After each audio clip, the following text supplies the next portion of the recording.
Testimony at the State Capture Commission of Inquiry has been cancelled today and tomorrow. Ex-CFO of Correctional Services, Patrick Gillingham, was due to take the stand today, but he's failed to respond to his notice to appear.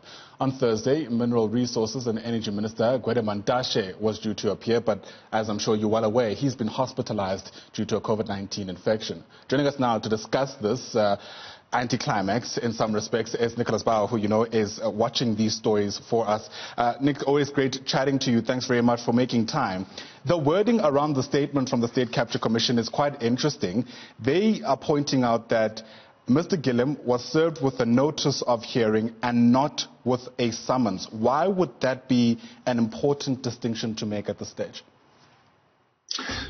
Well, I understand essentially they were hoping to get an undertaking from Patrick Gillingham as the ex-CFO of the Correctional Services Department to give evidence on Bosasa-related testimony. Initially, from what I understand, the State Capture Commission was under the impression that they would hear from Patrick Gillingham today based on the fact that he was willing to appear.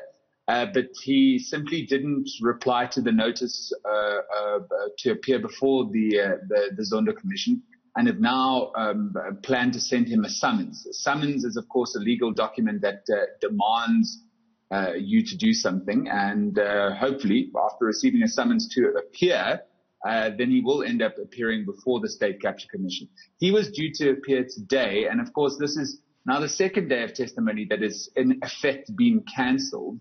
Yesterday, Linda MT, the former Commissioner of Correctional Services, also due to give Bosasa-related testimony, pulling out at the 11th hour, as did Desmond Nair, the Pretoria Chief Magistrate. He was also due to give Bosasa-related testimony. He also was unable to appear yesterday. And then, as you quite rightly mentioned, Gwedi Mantashe is sick in hospital with COVID-19.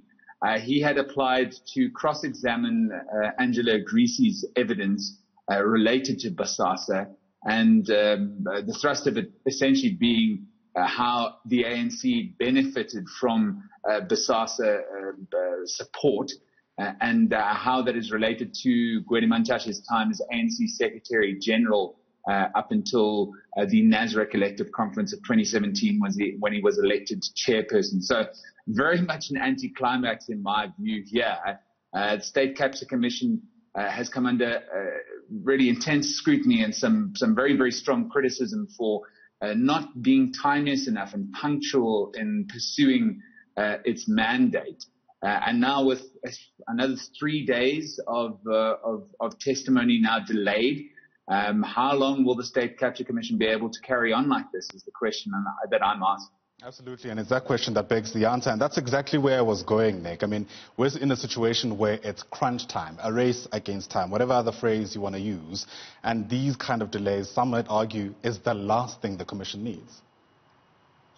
Well, that's it. I mean, we've already seen Cyril Ramaphosa extend the deadline of the Commission, and I'm not too sure whether or not in the current climate where we are seeing really a fatigue when it comes to corruption, state capture, when it comes to the politics around that as well, whether or not Cyril Ramaphosa will be able to do that once more and extend the deadline of the State Capture Commission. We also need to remember that this doesn't come for free, right? The State Capture Commission may well be very sparsely attended at this point in time due to COVID-19, but there is a lot of support and logistics that goes around just hosting one day of the Commission. It's now being hosted at offices in the city of Johannesburg at Braamfontein Council buildings, but there's still a good deal of support staff with police, with paramedics, not only the actual people involved in the functions of the Commission, the evidence leader, the chairperson Raymond Zondo. There's quite a big operation that needs to be executed every single time this Commission sits, or this Commission sits rather. And every time that it is delayed, it's not as if those support measures and those people that are making up the logistics around the Commission are not going to get paid. So we're just seeing, in my book, a waste of money every single time that the Commission cannot sit due to a witness being unable to appear, or a lack of their own planning in trying to ensure that witnesses not only give an undertaking, but will definitely appear for fear of legal ramifications. All right, Nickolaus Bauer is our reporter on the State Capital Commission of Inquiry. Thank you very much indeed. Hopefully the commission gets underway rather sooner than later.